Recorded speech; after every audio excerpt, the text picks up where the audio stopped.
works. It doesn't work. Stream's done. That's really about it.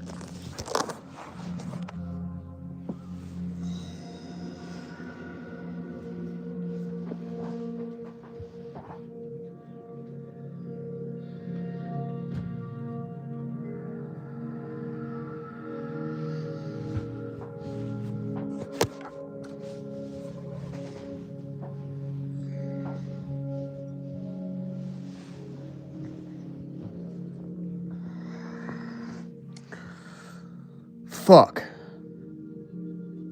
I'm gonna feel like shit in the morning.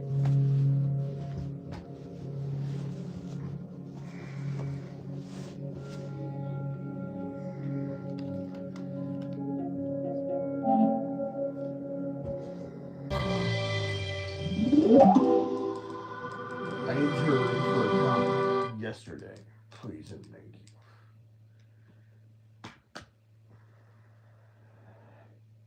Fuck you, Netanyahu. You're not. Israel acted alone against the Slawia gas compound. Fact number 2. Yeah, fuck you, BB. Oh, I hope you're fucking dead, dude. I really do. On December 21st, 2024, Officer Burton with the Oklahoma City Police Department was assisting with a broken down vehicle when he saw a red Jeep pass by with a woman hanging out of the rear driver's side door screaming for help. Burton sprung into action and began tailing the vehicle.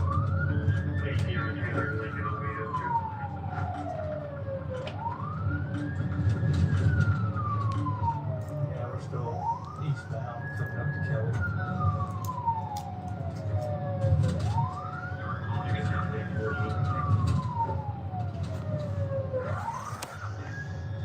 Looks like it's occupied. That's okay. I'll fix it. Don't worry. I care about you guys. I want you guys to get good night's sleep too. Let's see here. All messages. Also, that fucking last drink I drank, not a good choice. I'll admit that. But that water should have helped. As long as I can hold it down. Pimp. Still eastbound going through Monty. I don't know if this girl's kidnapped or what, but yeah, going against traffic, red light prospect. That's a problem right there. You gotta be able to see that. You can't fuck over like that. Still eastbound, red light toward outside lane.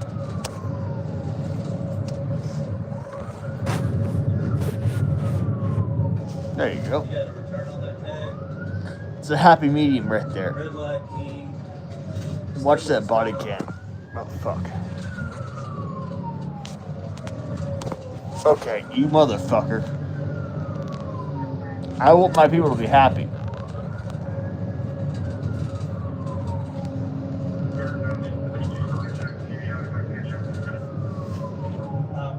I'm just trying to keep it inside. What was some like traffic trouble? What did it say? Still eastbound over I-35.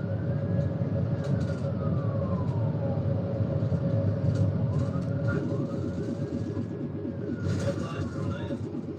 Speed still about. My speed's 25. Everybody goes about 60 or 70. We're going in oncoming traffic. I'm going to try to keep it inside. Is there one up?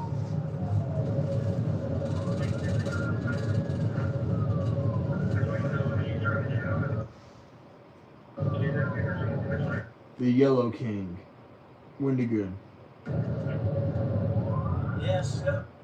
What if there was a story that simply reading it would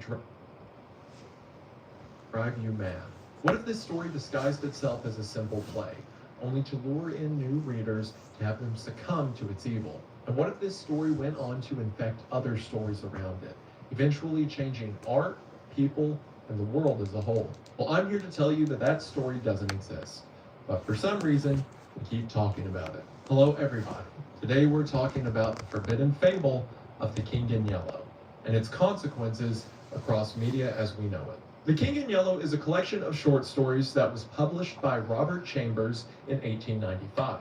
The through line of the short stories being that of a fictional play called The King in Yellow. Across the short stories in Chambers' book, we see how the King in Yellow is a forbidden mimetic entity that infests the mind of anyone who comes across it. However, you've probably encountered the King in Yellow before, you just didn't know it. Chambers' book went on to inspire a ton of early horror writers, people like H.P. Lovecraft. And the concepts that Chambers mentions in this short story were incredibly ahead of their time in 1895. Oh.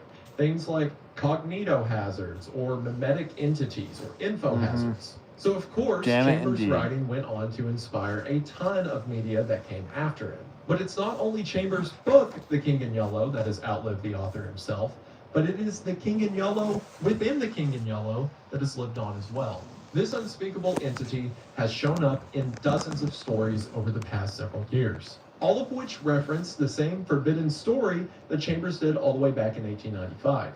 So many different pieces of art that I guarantee That's you've crazy. come across before That's crazy. reference the What are same the odds of monster that? and story Fucking, that's I love, never even been told. if you've So never why seen is True that? Why is a Detective story that Season never 1, they existed talk about the King in behind Yellow. so many of the stories Such a that we know fucking today? badass fucking That's shit, what I want dude. to talk about. I We're gonna love talk that about the story. short stories within the King in Yellow, and from there I talk want to about watch. how it's worked I didn't know there was its an way actual into show so called many King in different Yellow. I need pieces to of watch it. media. And talk about how a creature who is said to infect the mind of artists who encounter it has done the same thing in the real world. A couple of announcements to get out of the way before we begin. For one, I've begun uploading my YouTube videos to Spotify. So if you prefer watching over there, full audio and video copies of everything I post to YouTube will be over there. I wish after I was it's as uploaded talented here. as There's this been a guy. few unofficial accounts that have uploaded my videos to Spotify, so to clarify, the one that I have linked in the description is the only official Wendigoon Spotify channel. I'll be So again, if dropping you the new prefer to watch book. there, feel free to do so, and I hope you enjoy. The second thing to mention is you are about to get a lot more Wendigoon content.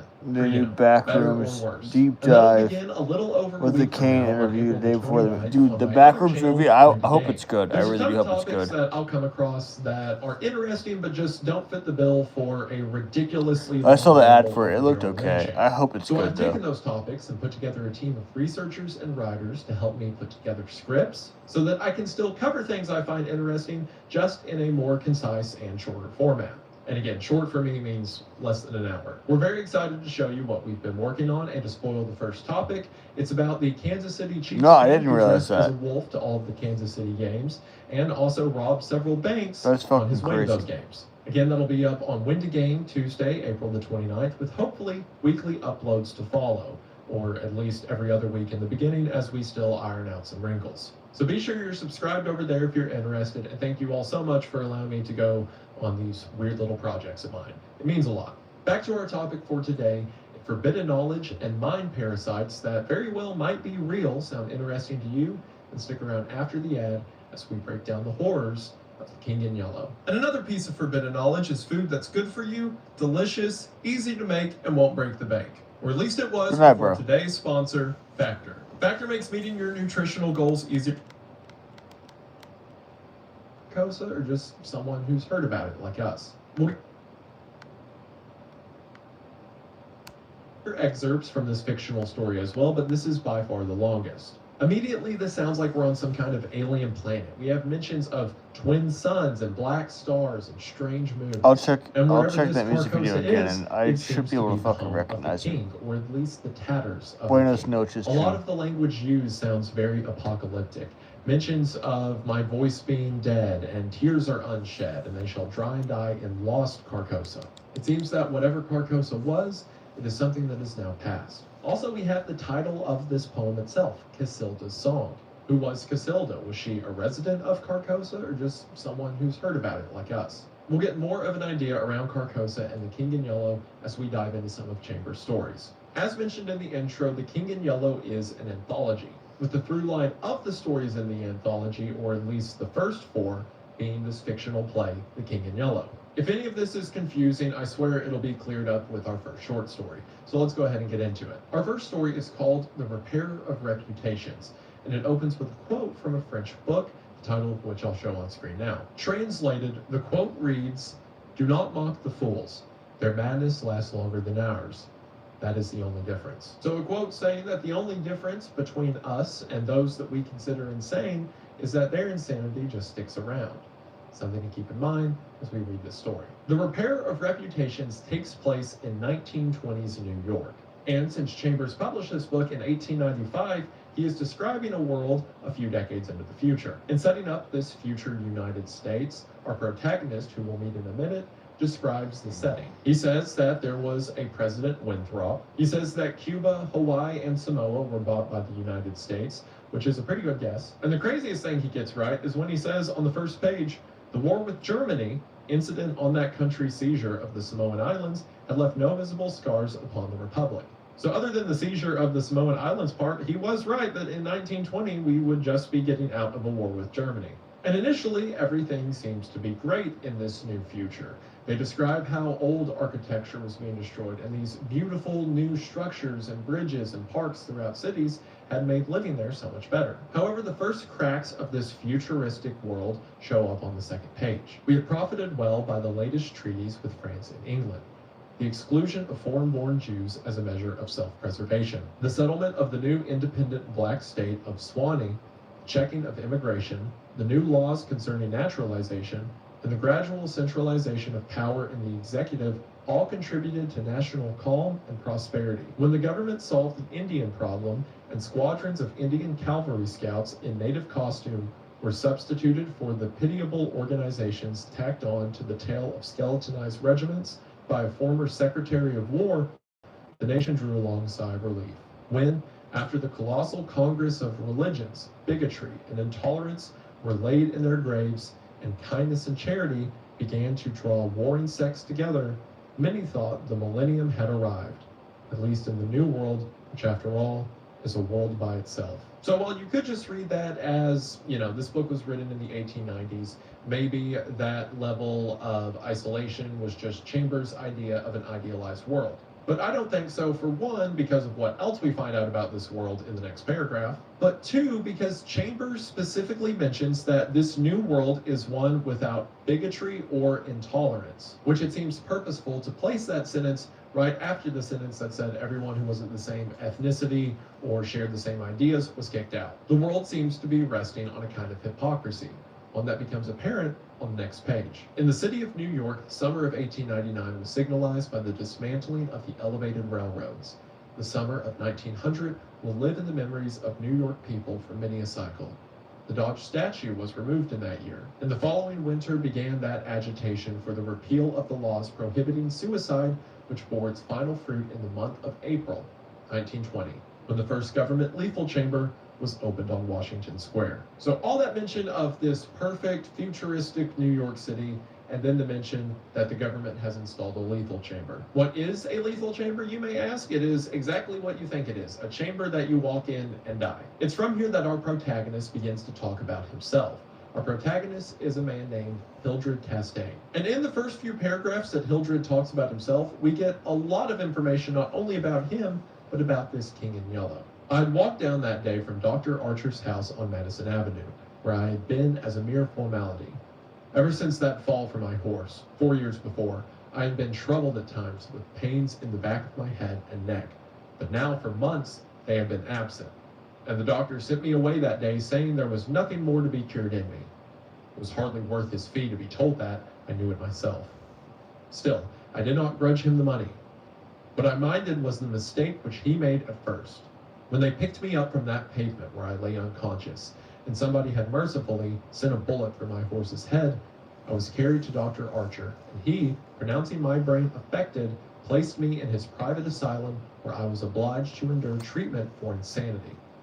At last, he decided that I was well, and I, knowing that my mind had always been as sound as his, if not sounder, paid my tuition, as he jokingly called it, and left. I told him, smiling, that I would get even with him for his mistake. He laughed heartily and asked me to call once in a while. I did so, hoping for a chance to even up accounts. He gave me none, and I told him I would wait. So 4 years ago, Hildred fell from his horse in an accident that was bad enough that the horse had to be put down. And according to Hildred, he was always of a sound mind, but regardless, this evil Dr. Archer committed him to an asylum. And Hildred says that he is hoping to even accounts with Dr. Archer, whatever that means. While Hildred frames it as a good thing, he does admit that the fall did change him. Because right after this, he says, The fall from my horse had fortunately left no evil results. On the contrary, it had changed my whole character for the better. From the lazy young man about town, I had become active, energetic, temperate, and above all else, ambitious. There was only one thing which troubled me. I laughed at my own uneasiness, and yet it troubled me. So according to Hildred, this accident was a good thing. But what is it that troubled him? Well, here we get our first mention in this story of The King in Yellow. During my convalescence, I had bought and read for the first time The King in Yellow. I remember after finishing the first act that it occurred to me that I had better stop. I started up and flung the book into the fireplace. The volume struck the barred gate and fell open on the hearth in the firelight. If I had not caught a glimpse of the opening words in the second act, I should never have finished it. As I stooped to pick it up, my eyes became riveted to the open page. With a cry of terror, or perhaps it was of joy so poignant that I suffered in every nerve, I snatched the thing out of the coals and crept shaking to my bedroom, where I read it and reread it, and wept and laughed and trembled with a horror which at times assails me yet. This is the thing that troubles me. So while committed to an asylum, Hildred read The King in Yellow. And although he says the first act didn't have an effect on him, he was still compelled to throw it into the fireplace. But as soon as he saw the opening words of the second act, he was transfixed. Think about it. He just saw a few words in the second act, and from there began crying and dragged the book to his bedroom. And then we know after his asylum stay that he completely changed as a person. Again, for the better according to him, as far as we know now. As far as his description of this book, The King in Yellow itself, or the play that is, again, to clarify, The King in Yellow is both Chambers' book, the fictional play / book in the story, and the character within the fictional play / book in the real book. So when describing this play, this is all that Hildred says. This is the thing that troubles me. For I cannot forget Carcosa, where black stars hang in the heavens, where the shadows of men's thoughts lengthen in the afternoon, when the twin suns sink into the lake of Hali. My mind will bear forever the memory of the pallid mask. I pray God will curse the writer, as the writer has cursed the world with this beautiful, stupendous creation, terrible in its simplicity, irresistible in its truth, a world which now trembles before the King in Yellow. So we see some similarities between what Hildred is describing and Cassilda's song mentioned in the opening. The twin suns, Lake of Hali. We get a mention of something called the pallid mask, which will be a recurring theme throughout some of the stories, or in other words, a pale mask. Many interpret the pallid mask as what the King in Yellow himself wears, but again, that's up for interpretation. Again, we get glimpses of this fictional story, but we never actually see it. Just the effect it has on people who do see it. And it seems that Hildred isn't the only one who has had a profound effect because of this story. When the French government seized the translated copies, which had just arrived in Paris, London, of course, became eager to read it. It is well known how the book spread like an infectious disease from city to city, from continent to continent, barred out here, confiscated there, denounced by press and pulpit, censored even by the most advanced of literary anarchists. No definite principles had been violated in those wicked pages, no doctrine promulgated, no convictions outraged. It cannot be judged by any known standard yet, although it was acknowledged that the supreme note of art had been struck in The King in Yellow, all felt that human nature could not bear the strain, nor thrive on words in which the essence of purest poison lurked. The very banality and innocence of the first act only allowed the blow to fall afterward with more awful effect. So the entire world has developed a stigma around this book. Even though no one can say explicitly what is wrong with it, everything from churches to news sources are saying it shouldn't be touched. There's translations being made in France that are confiscated by the police because the book is banned there. According to Hildred, everyone admits that it is supreme art, but they also all say that no one should touch it. So perhaps the book is just floating around in secretive circles. Perhaps it's coming into people's hands, like Hildred when he just so happened to buy it while he was in an asylum. And while it seems that the book has been widely banned, there are effects in this world that seem to come from the book itself. As mentioned earlier, we have a society that says it's free of bigotry and intolerance after it got rid of everyone they don't want to tolerate. And the most striking insanity is that of the lethal chamber. Hildred says that the lethal chamber was built in Washington Square, and in front of the lethal chamber is a beautiful garden surrounded by restaurants and cafes. He says that the chamber itself has 6 ionic columns and a massive bronze door. He also says a splendid marble group of fates stood before the door, the work of a young American sculptor, Boris Yvain, who had died in Paris when only 23 years old. Keep that in mind for a later story. As Hildred is walking through the square, there is an inauguration ceremony for the lethal chamber. At this inauguration are several government officials, including the governor, who is giving a speech as Hildred passes. The governor was finishing his reply to the short speech of the Surgeon General. I heard him say, "The laws prohibiting suicide and providing punishment for any attempt at self-destruction have been repealed. The government has seen fit to acknowledge the right of man to end an existence which may have become intolerable to him through physical suffering or mental despair. It is believed that the community will be benefited by the removal of such people from their midst. Since the passage of this law, the number of suicides in the United States has not increased. Now the government has determined to establish a lethal chamber in every city, town, and village in the country. It remains to be seen whether or not that class of human creatures, from whose desponding ranks new victims of self-destruction fall daily, will accept the relief thus provided." He paused and turned to the white lethal chamber. The silence in the street was absolute. "There, a painless death awaits him who can no longer bear the sorrows of this life. If death is welcome, let him seek it there." And quickly, turning to the military aide of the president's household, he said, "I declare the lethal chamber open."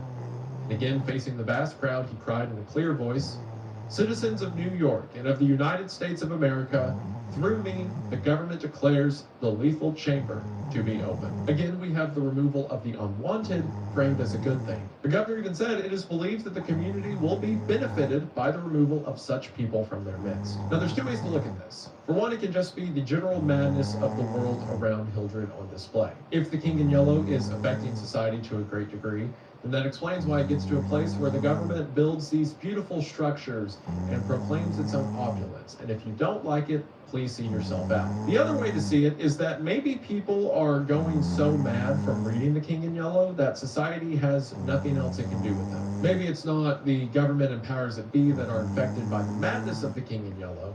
Maybe it's just that people who are affected are such a problem that the government felt it right to build lethal chambers. It's also never explained what's actually inside of a lethal chamber, or how it kills you. My running theory is it's like the giant gray brick things in Mario, with big spikes in the face on them. Like you walk into the lethal chamber and it's quiet for a minute, and then just like a 40-ton boulder smashes you. And then it just resets for the next guy that walks in. I guess it could also be like a gun or something, but I like my version better. After this, Hildred Castaigne goes to an armorer's shop, ran by a man named Hawberk. When Hildred walks into the shop, Hawberk says, "Come in, Mr. Castaigne," and quickly, Hawberk's daughter, Constance, stands up and turns the corner to greet him, only to be disappointed when she sees that it's Hildred. Hildred explains to us that this is because Constance is in love with Hildred's cousin, Louis Castaigne, and Louis is currently on a deployment with the military, but is due to be home soon. Hildred says he loves to be in the armorer's shop to hear the clinking of metal and see the restoration and creation of pieces of armor. Despite this, however, he says he doesn't care for Hawberk or his daughter Constance. As a matter of fact, he says on page 6, "I love to hear the music of steel brushing against steel, the mellow shock of the mallet on thigh pieces, and the jingle of chain armor. That was the only reason I went to see Hawberk.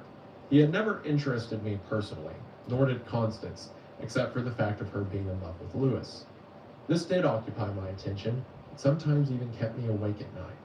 But I knew in my heart that all would come right, and that I should arrange their future as I expected to arrange that of my kind doctor, John Archer." What? For some reason, Louis and Constance being in love with each other bothers Hildred a lot, and he says he's going to arrange their future in the same way he plans to arrange the future for Dr. Archer, which is probably not a good thing. After small talk, Hildred tells us that the real reason he's there is to see the man who lives above the armorer's shop, a man named Mr. Wilde.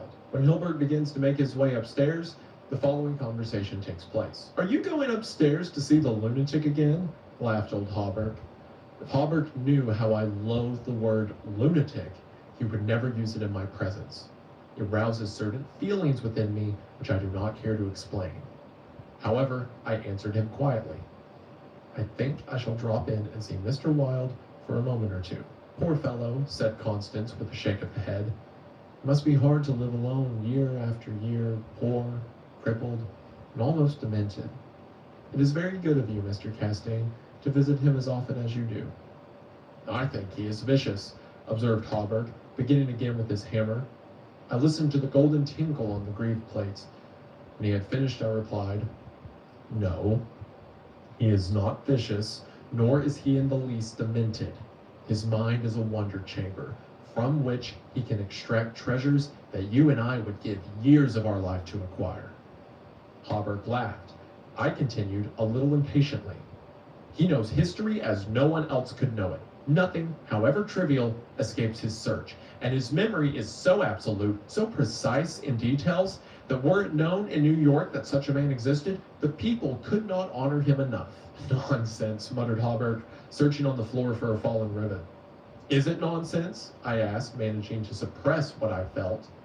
Is it nonsense when he says that the tassets and cuissards of the enameled suit of armor commonly known as the Prince's Emblazoned can be found among a mass of rusty theatrical properties, broken stoves and rag pickers' refuse in a garret in Pell Street? Hawberk's hammer fell to the ground, but he picked it up and asked, with a great deal of calm, how I knew that the tassets and left cuissard were missing from the Prince's Emblazoned.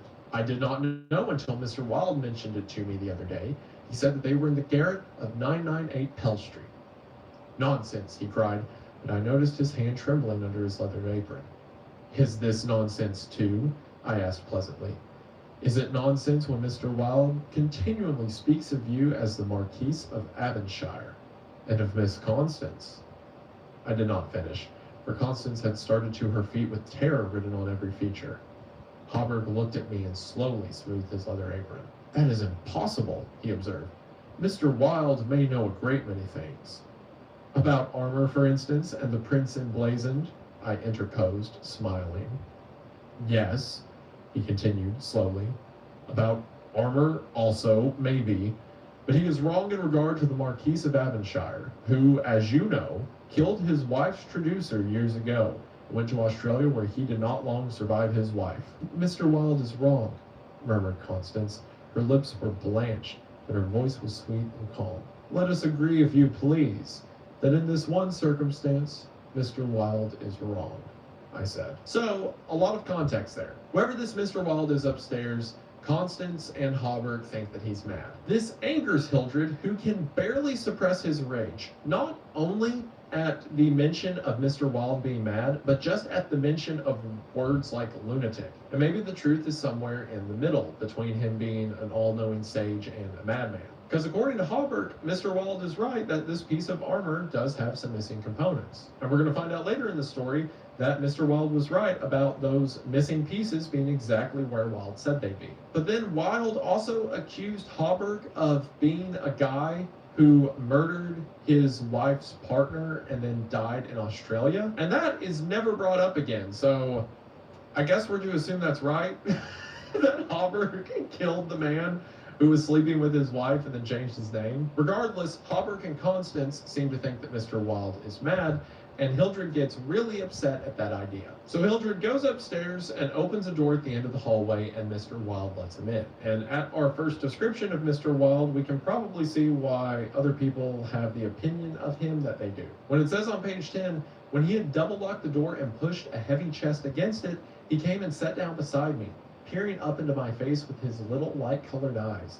Half a dozen new scratches covered his nose and cheeks, and the silver wires which supported his artificial ears had become displaced.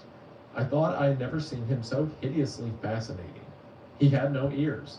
The artificial ones, which now stood out at an angle from the fine wire, were his one weakness. They were made of wax and painted a shell pink. The rest of his face was yellow. He might better have reveled in the luxury of some artificial fingers for his left hand, which was absolutely fingerless, but it seemed to cause him no inconvenience, and he was satisfied with his wax ears. So the dude is yellow. He's later described as like a sickly appearance. So I imagine yellow like seasick or like jaundiced yellow. And he has no ears. He has fake ones that are held on by silver wire. He has no fingers, just like, I guess, nubs for hands. And then he goes on to say he was very small, scarcely higher than a child of 10, but his arms were magnificently developed, and his thighs as thick as any athlete's. Still, the most remarkable thing about Mr. Wilde was that a man of his marvelous intelligence and knowledge should have such a head. It was flat and pointed, like the heads of many of those unfortunates whom people imprison in asylums for the weak-minded.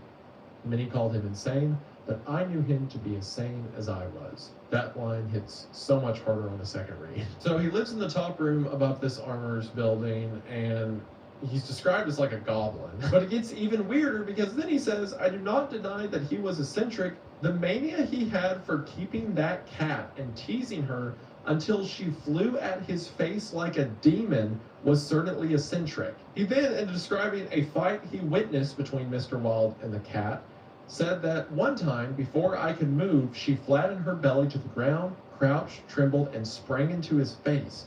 Howling and foaming, they rolled over and over on the floor, scratching and clawing until the cat screamed and fled under the cabinet, and Mr. Wilde turned over on his back, his limbs contracting and curling up like the legs of a dying spider. So this dude just lives in this upper loft in New York City, has a cat that almost kills him constantly. I guess that's why he doesn't have ears or fingers. The cat took him at some point. We then get a description of what Mr. Wilde does and find out that he is the character whom the story is named after, the repairer of reputations. Because apparently, Mr. Wilde has a business repairing the reputations of people who had had their reputation damaged. According to him, people send letters and money to seek out his service. In an example he gives, he says, P. Green Dusenberry, minister of the gospel, Fair Beach, New Jersey. Reputation damaged in the Bowery. To be repaired as soon as possible, retainer $100. So Mr. Wilde apparently sets about making these people have a higher standing in the community. And he later goes on to say that he has 500 men in his employ. And he describes these retainers as being $100 to $500 at a time. So if a dude who has 500 employees and is making that much money in 1890s money, then what is he doing in a rundown apartment above an armorer's shack with a cat that tries to kill him? He later says that everyone from high-profile businessmen to politicians seek out his service. Or at least, that's what he tells Hildred. While Hildred and Mr. Wilde are talking, someone knocks on the door before Mr. Wilde sends him away. When Hildred asks who that was, Mr. Wilde says that it is Arnold Stylet, owner and editor-in-chief of the Great New York Daily, which would be quite impressive if that guy was coming to Mr. Wilde, but again, Hildred never actually saw him. Just someone on the other side of a door. Hildred then asks Mr. Wilde, where are the notes? And Mr. Wilde hands him a copy of the Imperial Dynasty of America. From there, Hildred says this, one by one I studied the well-worn pages, worn only by my own handling, and although I knew all by heart from the beginning, when from Carcosa, the Hyades, Hastur, and Aldebaran, to Castaigne, Louis de Calvados, born December 19th, 1877. I read it with an eager, rapt attention, pausing to repeat parts of it aloud, and dwelling especially on Hildred de Calvados, only son of Hildred Castaigne and Edith Landis Castaigne, first in succession, etc., etc. When I finished, Mr. Wilde nodded and coughed.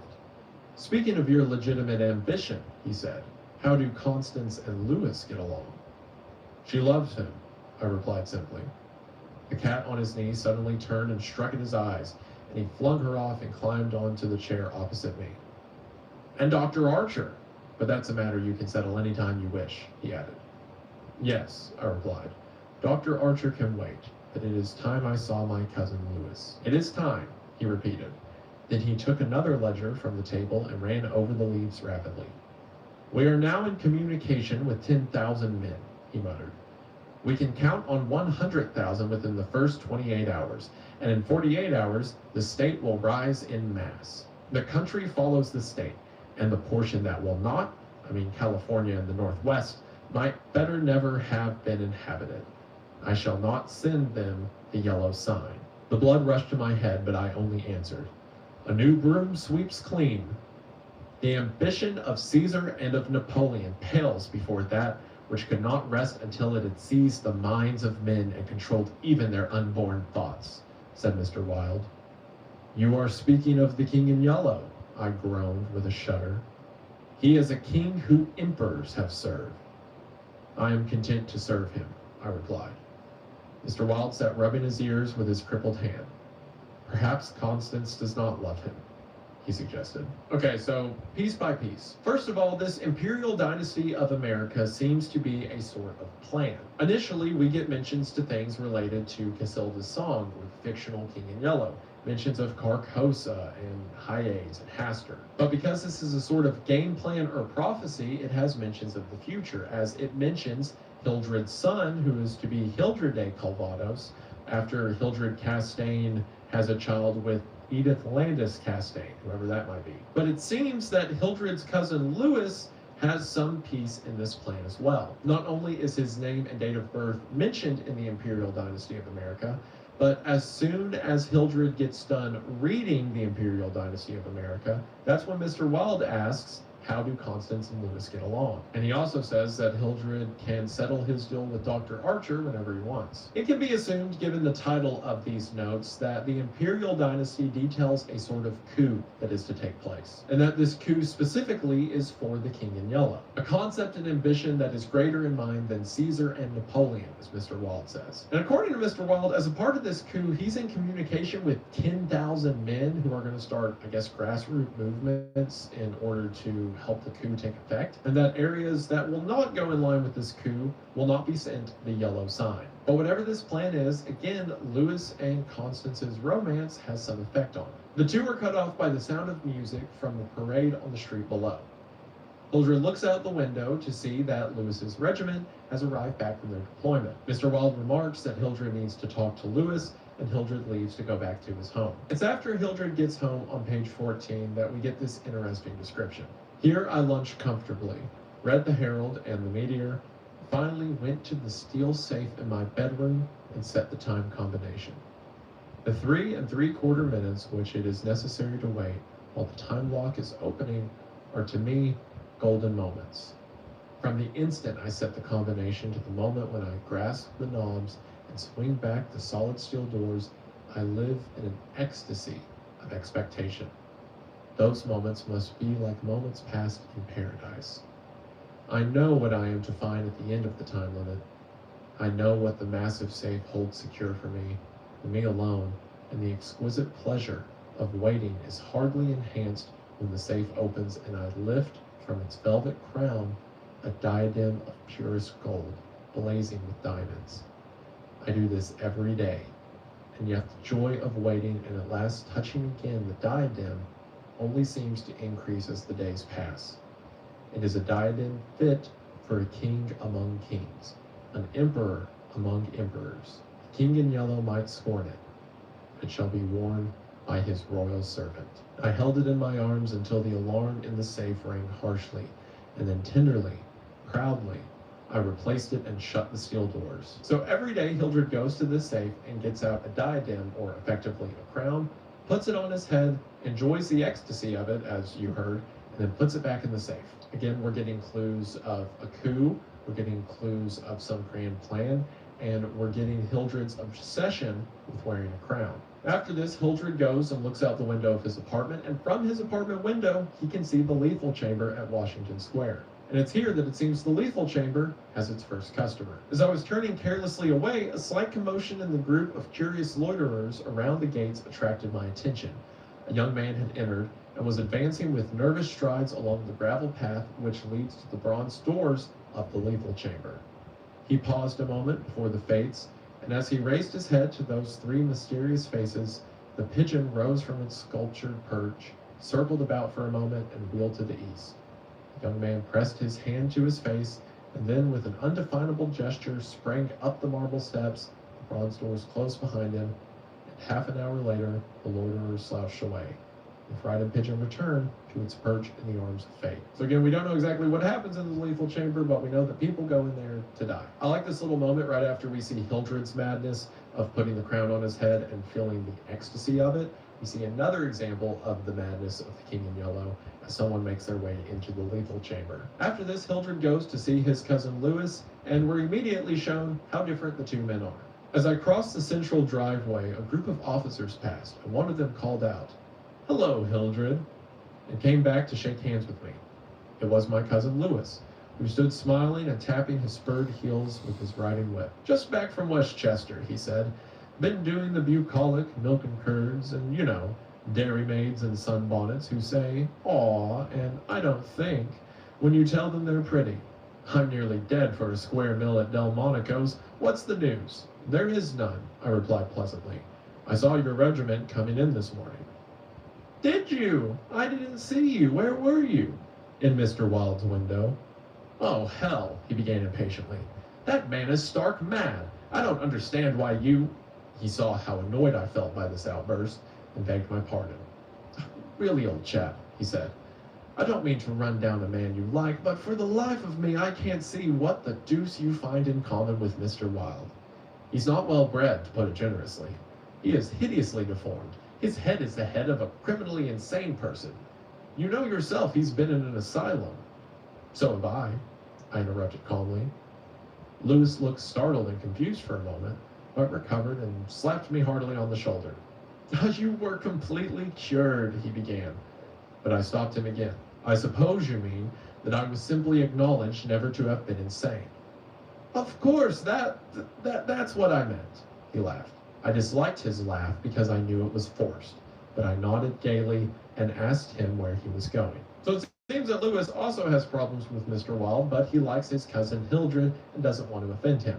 Hildred, as you can tell, is very offended. We also get some context that Mr. Wilde had also been in an asylum at some point, and there's a little bit of uneasiness when Hildred says that he was found to have never been insane, and Lewis is like, "Yeah, that's what I meant," implying that maybe Lewis is more privy to Hildred's mental condition than Hildred is. But again, Lewis doesn't want to offend his cousin, so he just goes along with it. Lewis says that he really wants to see Constance, so him and Hildred should go over to Hawberk's shop, and then the four of them can go out for a walk. When they arrive at Hawberk's shop, Lewis and Constance immediately begin doting over each other, and Hildred initially says that he wants to leave before deciding that it's probably best if he keeps an eye on the two.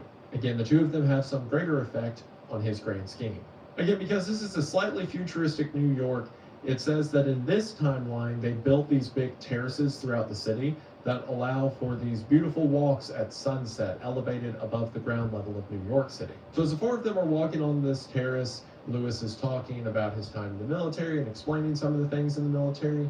And at some point, Lewis and Constance go off for a walk on their own, leaving Hawberk and Hilbert alone. Hawberk tells Hilbert that he went to the location Mr. Wilde said the armor would be at, and sure enough, it was there. At this, Hilbert says, "Mr. Wilde is a very intelligent man," I observed. "I want to give him the credit of this most important discovery," continued Hawberk, "and I intend it shall be known that he is entitled to the fame of it." "He won't thank you for that," I answered sharply. "Please, say nothing about it." "Do you know what it is worth?" said Hawberk. "No, $50 perhaps." "It is valued at $500, but the owner of the Prince's Emblazoned will give $2,000 to the person who completes his suit. That reward also belongs to Mr. Wilde." "He doesn't want it. He refuses it," I answered angrily. "What do you know about Mr. Wilde? He doesn't need the money. He is rich, or will be richer than any living man except myself. What will we care for money then? What will we care, he and I, when what?" demanded Hawberk, astonished. "You will see," I replied, on my guard again. He looked at me narrowly, much as Dr. Archer used to, and I knew he thought I was mentally unsound. Perhaps it was fortunate for him that he did not use the word lunatic just then. "No," I replied to his unspoken thought. "I am not mentally weak. My mind is as healthy as Mr. Wilde's. I do not care to explain just yet what I have on hand, but it is an investment which will pay more than mere gold, silver, and precious stones." It will secure the happiness and prosperity of a continent. Yes, a hemisphere. Oh, said Hobart. And eventually, I continued more quietly, it will secure the happiness of the world. And incidentally, your own happiness and prosperity as well as Mr. Wilde's? Exactly. I smiled, but I could have throttled him for taking that tone. He looked at me in silence for a while, and then said very gently, "Why don't you give up your books and studies, Mr. Castaigne, and take a tramp among the mountains somewhere or other? You used to be fond of fishing. Take a cast or two at the trout and the wranglies." "I don't care for fishing anymore," I answered without a shade of annoyance in my voice. "You used to be fond of everything," he continued. "Athletics, yachting, shooting, riding." "I have never cared to ride since my fall," I said quietly. "Ah, yes, your fall," he repeated, looking away from me. Something I really like about Chambers' stories, and this is prevalent through a lot of the stories in this anthology, is how much character he can give, like side characters, with just a few lines of dialogue. Because think about it this way, Hobart, Constance, Lewis, Hildred, they've all known each other for years, assumedly. And given Lewis's line earlier where he says, "Oh, well, you were declared sane. I mean, were never insane in the first place." It seems that the people around Hildred knew that there was probably something wrong with him. There was probably a reason he got committed to an asylum. And now everyone around Hildred seems suspicious of Mr. Wilde and why Hildred is spending so much time with him. And there is so much unsaid in the line when Hobart says, "and incidentally your own happiness and prosperity as well as Mr. Wilde's," indicating that Hobart suspects that Mr. Wilde is manipulating Hilbert to a degree. And in spite of this, Hobart was still willing to give Mr. Wilde the money and notoriety for the piece of armor that Mr. Wilde helped him locate. We also get a bit more of Hildred's hypocrisy. Earlier, after his fall, he went from quiet and timid to outgoing and ambitious. But here we have mentioned that he doesn't really do anything anymore. He used to be into athletics, yachting, shooting, and riding, but now he just talks to Mr. Wilde. We also get a bit more of a look at what this plan is, what the Imperial Dynasty of America might be. As Hildred says soon, him and Mr. Wilde won't need money, as Mr. Wilde will be the second richest person in the world next to Hildred, and that this plan will eventually bring happiness to the entire world. We also see more signs of Hildred's anger coming through, and it's pretty apparent that Hobart cares about Hildred, but in spite of that, Hildred says it's good Hobart didn't choose to say the word lunatic, and says he could have choked him for Hobart using a certain tone of voice. After this interaction, Hilbert says, "I thought this nonsense had gone far enough, so I brought the conversation back to Mr. Wilde, but he was scanning my face again in a manner highly offensive to me. 'Mr. Wilde,' he repeated, 'do you know what he did this afternoon? He came downstairs and nailed a sign over the hall door next to mine. It read, Mr. Wilde, repairer of reputations, third bell.' Do you know what a repairer of reputations can be?" "I do," I replied, suppressing the rage within. "Oh," he said again. Well, this is more pointing out that Mr. Wilde is not actually a repairer of reputations, or isn't as prolific as he claims to be, because again, a guy with 5,000 men or 500 men in his employ who is doing work for like politicians and businessmen wouldn't just now be putting a sign up. But again, even a snide remark at Mr. Wilde's occupation makes Hildred angry. Constance and Lewis walk back, and the four of them begin to walk away. But after hearing Lewis and Constance sweet-talk each other, Hildred remarks that it was time that he should speak of important matters with his cousin. We then skip forward some days or weeks, as Hildred is once again standing in his apartment wearing the crown. One morning early in May, I stood before the steel safe in my bedroom, trying on the golden jeweled crown. The diamonds flashed fire as I turned to the mirror, and the heavy beaten gold burned like a halo about my head. I remembered Camilla's agonized scream and the awful words echoing through the dim streets of Carcosa. They were the last lines in the first act, and I dared not think of what followed. Dared not, even in the spring sunshine, there in my own room, surrounded with familiar objects, reassured by the bustle from the street and the voices of the servants in the hallway outside.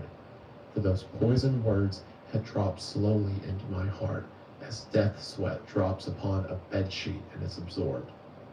Trembling, I put the diadem from my head and wiped my forehead. But I thought of Hastur, of my own rightful ambition. I remembered Mr. Wilde as I had last left him, his face all torn and bloody from the claws of that devil's creature, and what he said. Ah, what he said. The alarm bell in the safe began to whir harshly, and I knew my time was up, but I would not heed it, and replacing the flashing circlet upon my head, I turned defiantly to the mirror. I stood for a long time absorbed in the changing expression of my own eyes. The mirror reflected a face which was like my own, but wider, and so thin that I hardly recognized it. All the time I kept repeating between my clenched teeth, "The day has come, the day has come," while the alarm in the safe whirred and clamored and the diamonds sparkled and flamed above my brow. I heard a door open, but did not heed it. It was only when I saw two faces in the mirror. It was only when another face rose over my shoulder and two other eyes met mine. I wheeled like a flash and seized a long knife from my dressing table, and my cousin sprang back very pale, crying, "Hildred, for God's sake!" Then as my hand fell, he said, "It's I, Lewis. Don't you know me?" I stood silent. I could not have spoken for my life. He walked up to me, took the knife from my hand. So again, Hildred is wearing the crown and thinking of Carcosa and the Yellow King, but this time he leaves it on for too long. It's interesting that he has to set an alarm to keep him from leaving the crown on for too long, but again, this time he ignores it. And we're given more clues as to this Yellow King story. Camilla can be assumed to be a character from the play. In the last lines of the first act, she screams in the streets of Carcosa. And again, this is before the play's second act that seems to draw people in and turn them mad. Words that even in Hildred's current state, he can't dare think about. When he says he looks in the mirror and sees a face that looks like his own, he says that the face is much thinner and wider, or in other words, much more pale. The pallid mask that was mentioned earlier, pallid has the same root word as pale. In other words, the mask is pale or white or ghostly. So it seems that here, after wearing the crown too long and looking in the mirror, it's almost as if Hildred sees a sickly version of himself that is beginning to take on characteristics like the pallid mask. And whatever this grand scheme is, as Hildred says, the day has come. And it takes Lewis showing up for him to snap out of it, and even then, it's after Hildred swings a knife at Lewis. Lewis is a trooper for putting up with this guy, by the way. When Lewis tells Hildred to take all of that off, Lewis remarks, "Take off that brass crown and toddle into the study." And after this, Hildred says, "I was glad he thought the crown was made of brass and paste, yet I didn't like him any better for thinking so." And then while holding the crown, Lewis says, "It's dear at 50 cents, he said. "What's it for?" And then Hildred says, "I did not answer, but took the circlet from his hands and placing it in the safe, shut the massive steel door." So Lewis has twice referred to the crown as brass and worth 50 cents. Lewis could be wrong, or what I think is more likely is it's actually a worthless crown, but in Hildred's mind, it's a golden crown full of diamonds. I mean, it makes sense that that's in his head, because how would this guy afford like a super expensive crown otherwise? I mean, maybe if Mr. Wilde is right about being a repairer of reputations, but again, I'm pretty sure he's lying. Lewis also points out something interesting in Hildred's house when he says, "See here, old fellow," he began, "I've got something to suggest to you. It's 4 years now that you've shut yourself up here like an owl, never going anywhere, never taking any healthy exercise, never doing a damn thing but poring over those books up there on the mantelpiece." He glanced along the row of shelves. "Napoleon, Napoleon, Napoleon," he read. "For heaven's sake, have you nothing but Napoleons there? I wish they were bound in gold," I said. It seems that Hildred is wanting to adopt this mindset of a ruler, a rule that he thinks he is entitled to. And he's done nothing for the past few years except meet with Mr. Wilde and read books about how to do that. But what's more interesting is what Hildred says right after. "But wait, yes, there is another book, The King in Yellow." I looked him steadily in the eye. "Have you never read it?" I asked. No, thank God. I don't want to be driven crazy." I saw he regretted his speech as soon as he had uttered it. There is only one word which I loathe more than I do lunatic, and that word is crazy. But I controlled myself and asked him why he thought The King in Yellow dangerous. "Oh, I don't know," he said hastily. "I only remember the excitement it created and the denunciations from pulpit and press. I believe the author shot himself after bringing forth this monstrosity, didn't he?" "I understand he is still alive," I answered. "That's probably true," he muttered. "Bullets couldn't kill a fiend like that." "It is a book of great truths," I said. "Yes," he replied. of truths which send men frantic and blast their lives. I don't care if the thing is, as they say, the very supreme essence of art. It's a crime to have written it, and I, for one, shall never open its pages. Again, we have another mention of Hildred getting violent at words like lunatic and crazy. What's interesting is Lewis has also heard of The King in Yellow and has heard that anyone who has read it has gone insane. Again, certainly wouldn't apply to Hildred or anything. We never get more details about that whole mention of the author shooting himself but potentially being alive. But I think it more so goes to show no one knows where the book came from, and there's all these urban legends around who the author even is. Another detail here, and I might be reading too far into this, but Lewis says the exact same phrases that Hildred did when he introduced The King in Yellow in the first place. Specifically, when Lewis says the denunciations from pulpit and press, and when he says it contains the very supreme essence of art. Those are both direct quotes that Hildred had earlier in the story, which might be Hildred not really having a grasp of what the outside world has been doing in the past several years. So earlier, while attempting to sound stoic and like a point of information for the reader, he was just quoting what Lewis said. His grasp on the world isn't as concrete as he may want others to see. Lewis then says that the reason he has visited Hildred is to tell Hildred that he is to be married. And at this, Hildred says, I believe for a moment my heart ceased to beat, but I kept my eyes on his face. As you can imagine, Lewis is getting married to Constance. And again, all of this seems to be a major point of contention for Hildred. Lewis also says that his regiment is being moved tomorrow, so they're having the wedding tomorrow so that Constance can go with him. And not only that, but as a wedding present, he is being promoted to captain. So things are going comedically well for Lewis. I'm sure nothing bad will happen. Hildred continues to the reader and says, then he told me where it was to be and who were to be there, and made me promise to come and be best man.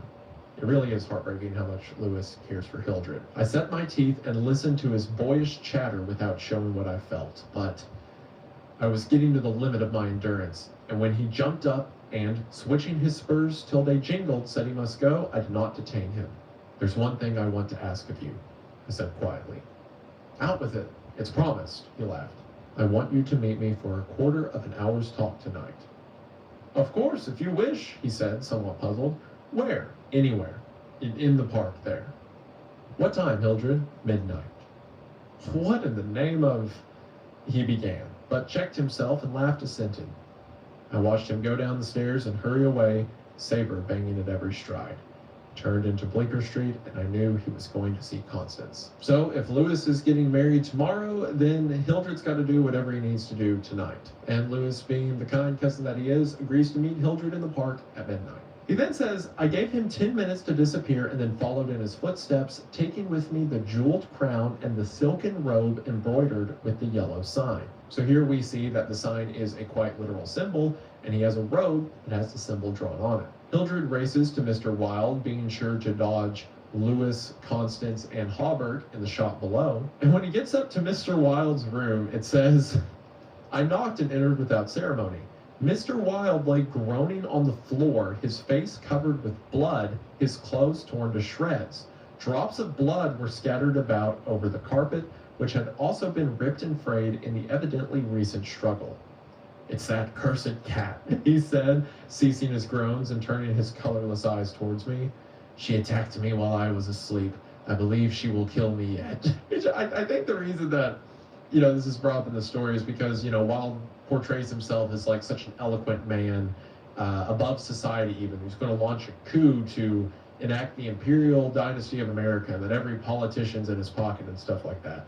And the guy is constantly in a life or death battle with a cat. Hildred is furious at this and gets a hatchet from the pantry and begins to make his way through the apartment to kill the cat, but he can't find the cat, so instead he just decides to sit down. There's one interpretation of the story some people have, that the cat isn't even real and that it's just like a figment of Hildred, or collectively Hildred and Mr. Wilde's imagination, or like Yellow King influence or whatever, which I don't think is true, but is funny to imagine. Hildred begins to read the Imperial Dynasty of America, and when he's done, Mr. Wilde turns to a dark hallway in the apartment and calls for someone named Vance. And then a man who had just been crouching in the shadows this whole time stands up and walks over to the table. Vance, this is Mr. Castaigne, said Mr. Wilde. Before he had finished speaking, the man threw himself on the ground before the table, crying and grasping. "Oh God, oh my God, help me, forgive me. Oh, Mr. Castaigne, keep that man away. You cannot mean it. You are different. Save me. I am broken down. I was in a madhouse, and now, when all was coming right, when I had forgotten the king in yellow, but I shall go mad again. I shall go mad." His voice died into a choking rattle, for Mr. Wilde had leapt on him, and his right hand encircled the man's throat. When Vance fell in a heap on the floor, Mr. Wilde clambered nimbly into his chair again, and rubbing his mangled ears with the stump of his hand, turned to me and asked me for the ledger. I reached it down from the shelf, and he opened it. After a moment searching among the beautifully written pages, he coughed complacently and pointed to the name Vance. "Vance," he read aloud. "Osgood Oswald Vance." At the sound of his name, the man on the floor raised his head and turned a convulsed face to Mr. Wilde. His eyes were injected with blood, his lips tumefied. "Called April 28th, continued Mr. Wilde. Occupation, cashier in the Seaforth National Bank. Has served a term of forgery at Sing Sing, from whence he was transferred to the asylum for the criminal insane. Pardoned by the governor of New York and discharged from the asylum, January 19th, 1918. Reputation damaged at Sheepshed Bay. Rumors that he lives beyond his income. Reputation to be repaired at once. Retainer, $1,500. Note, has embezzled sums amounting to $30,000 since March 20th, 1919. Excellent family and secured present position through uncle's influence. Father, president of Seaforth Bank." I looked at the man on the floor. "Get up, Vance," Mr. Wilde said in a gentle voice. Vance rose as if hypnotized. "He will do as we suggest now," observed Mr. Wilde, and opening the manuscript, he read the entire history of the Imperial Dynasty of America. Then, in a kind and soothing murmur, he ran over the important points with Vance, who stood like one stunned. His eyes were so blank and vacant that I imagined he had become half-witted, and remarked it to Mr. Wilde, who replied that it was of no consequence anyway. Very patiently, we pointed out to Vance what his share in the affair would be, and he seemed to understand after a while. Mr. Wilde explained the manuscript, using several volumes on heraldry to substantiate the result of his researches. He mentioned the establishment of the dynasty in Carcosa, the lakes which connected Hastur, Aldebaran, and the mystery of the Hyades. He spoke of Casilda and Camilla, and sounded the cloudy depths of Demi, and the lake of Hali. "The scalloped tatters of the king in yellow must hide Duthil forever," he muttered, but I do not believe Vance heard him. Then, by degrees, he led Vance along the ramifications of the imperial family, to Uat and Thal, from there to Bala and Phantom of Truth, to Aldones, and then tossing aside his manuscript and notes, he began the wonderful story of the last king. Fascinated and thrilled, I watched him. He threw up his head, his long arms were stretched out in a deep, magnificent gesture of pride and power, and his eyes blazed deep in their sockets like two emeralds. Vance listened stupefied. As for me, when at last Mr. Wilde had finished and pointed to me, cried, "The cousin of the king!" My head swam with excitement. So let's break this down in order.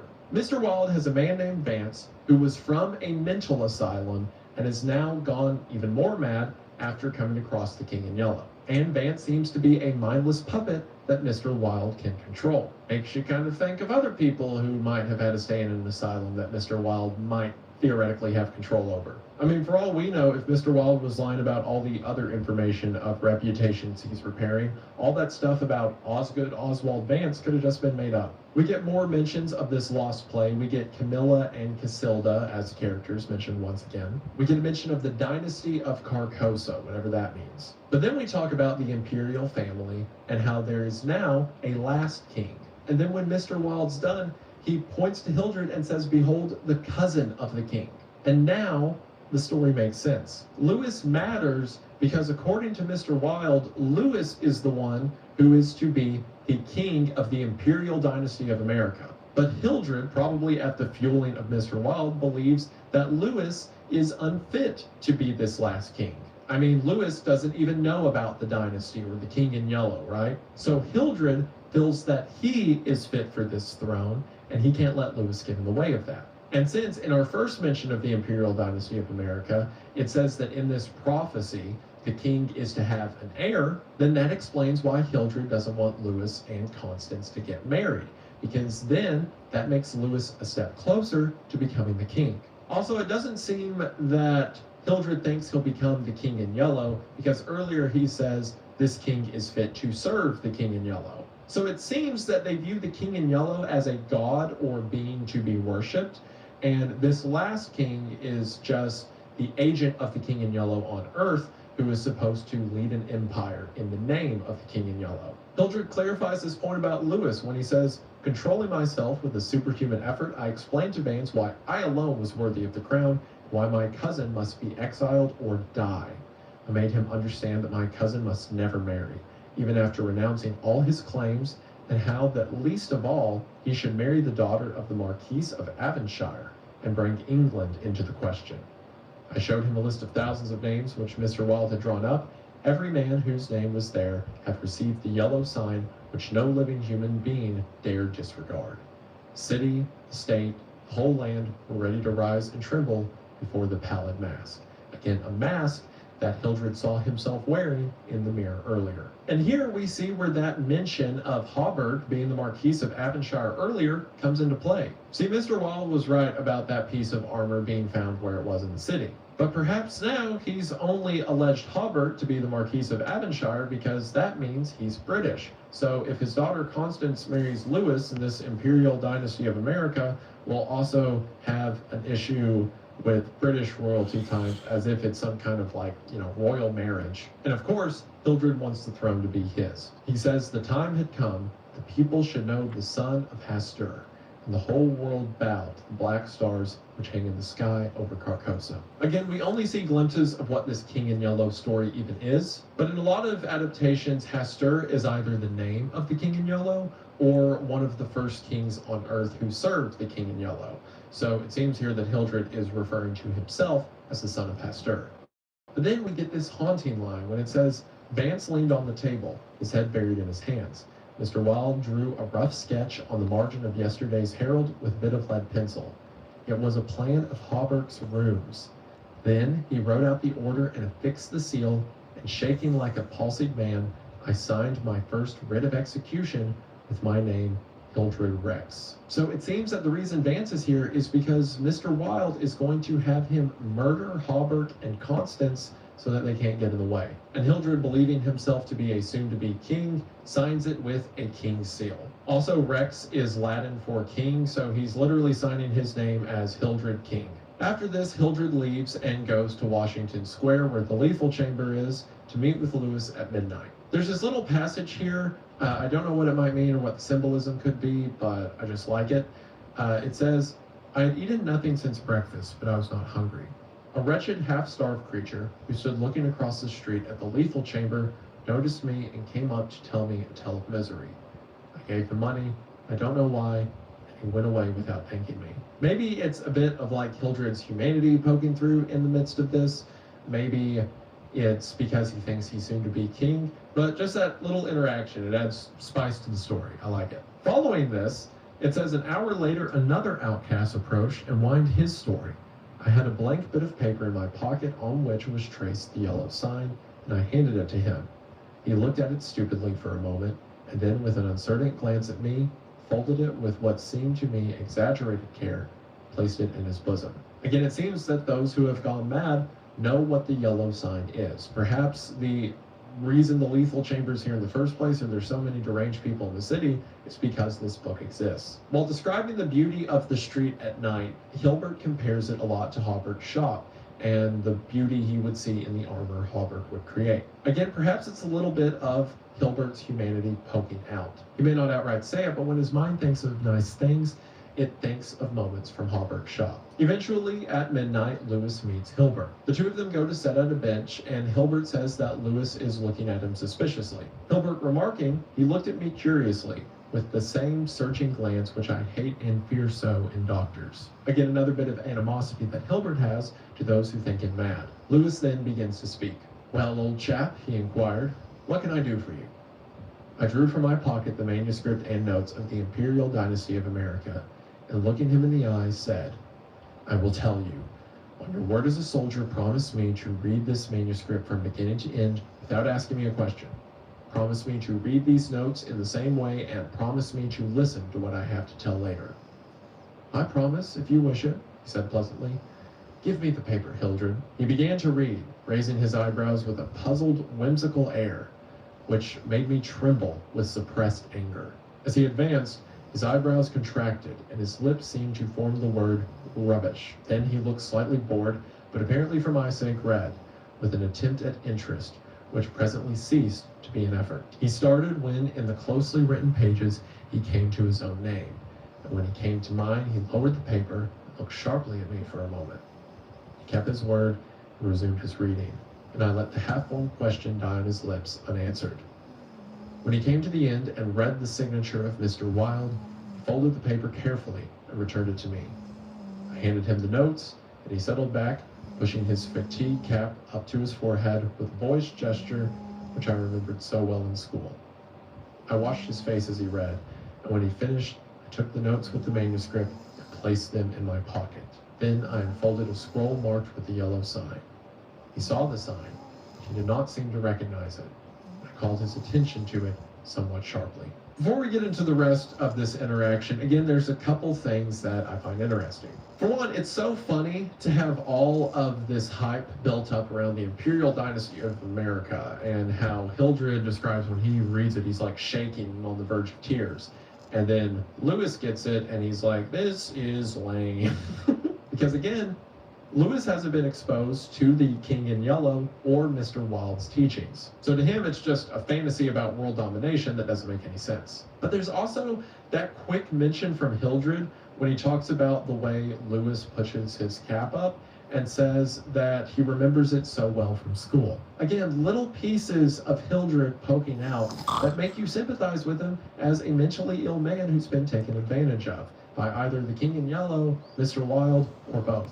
I mean, Lewis just read a manuscript that says he is supposed to be the king of the Royal Dynasty of America, so he's probably a little caught off guard. After Hildred shows him the yellow sign to continue. Well,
YouTube, you dumb hop.